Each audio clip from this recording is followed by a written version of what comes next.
सभी भक्तों को जय सीताराम जी। आप लोग यदि इस चैनल को सब्सक्राइब नहीं किए हैं तो सब्सक्राइब कर लीजिए और शेयर भी कीजिए कि धार्मिक वीडियो जितने भी हो सके इस चैनल के माध्यम से उस सभी लोग के पास जाए, सभी लोगों को ज्ञान की बातें प्राप्त हो। लाइक कीजिए और अपनी बातों को कमेंट के माध्यम से बताइए, जो कि आपकी बातों को, आपकी समस्याओं को जानकर उसके बारे में आपको बता सके। तो किसी ने कमेंट के माध्यम से पूछा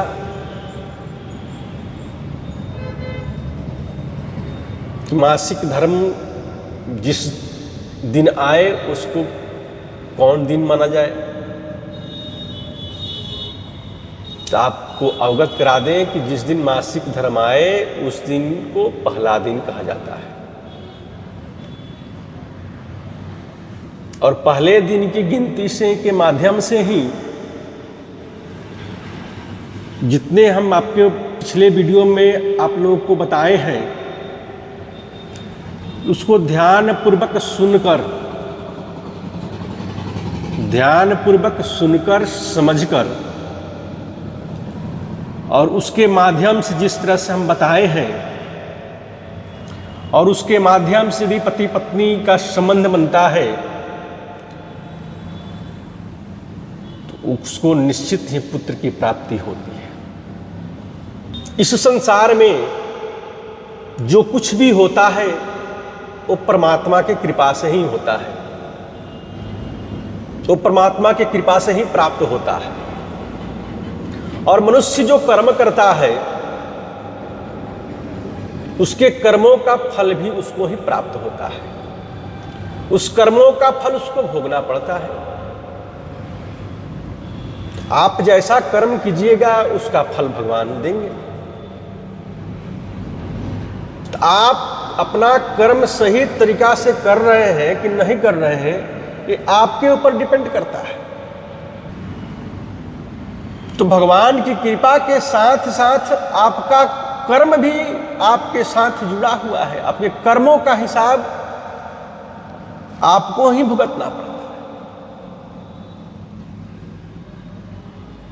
तो पति पत्नी को बताए गए बातों को ध्यानपूर्वक सुनकर उस पर अमल करना चाहिए। गर्भ धारण करने के लिए पति पत्नी को रोज संबंध बनाने की आवश्यकता नहीं है और रोज संबंध बनाना भी नहीं चाहिए। ये भी बातें बताई गई है।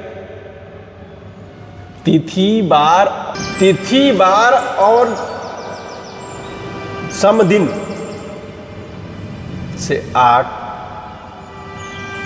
6, 8, 10, 12, 14, 16, 18 को ही इस संबंध बनाने चाहिए।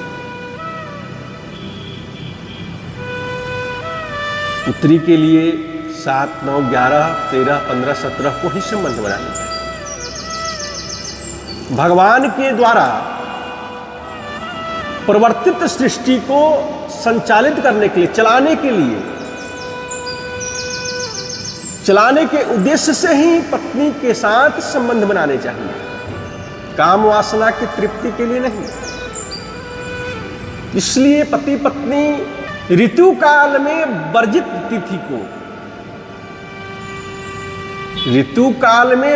तिथि को छोड़कर अपनी विवाहिता पत्नी के साथ समागम करने चाहिए। और पति पत्नी को गर्भिणी अवस्था में उसी के साथ समागम शारीरिक और नैतिक सभी दृष्टियों से हानिकारक है। गर्भिणी को चाहिए कि जब तक बालक पेट में रहता है तब तक संयमित भोजन, पवित्र भोजन करनी चाहिए, शुद्ध एवं सात्विक भोजन करना चाहिए और चित्त को सदा प्रसन्न रखना चाहिए। गर्भावस्था में स्त्री जिस तरह का आचरण करेगी उसका सीधा प्रभाव उसके शिशु पर पड़ेगा। इसमें शास्त्र भी प्रमाण है, शास्त्र में भी ये प्रमाण मिलते हैं। इसलिए हर गर्भिणी स्त्री को प्रसन्नचित रहना चाहिए।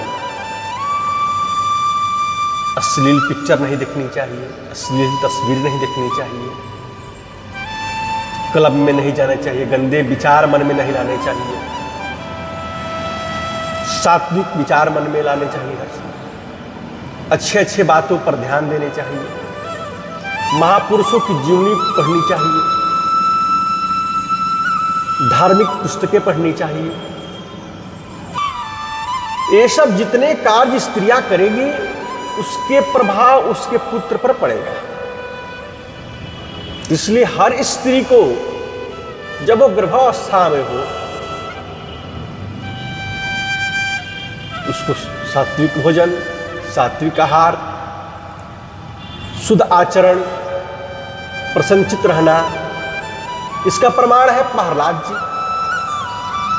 जब प्रहलाद जी के माता को और भगवान की कथा खूब सुना, भगवान की कथा इतना सुनाया कि उसका सीधा प्रभाव प्रहलाद जी पर पड़ गया और प्रहलाद जी के जैसा अनुपम भक्त पैदा हुआ।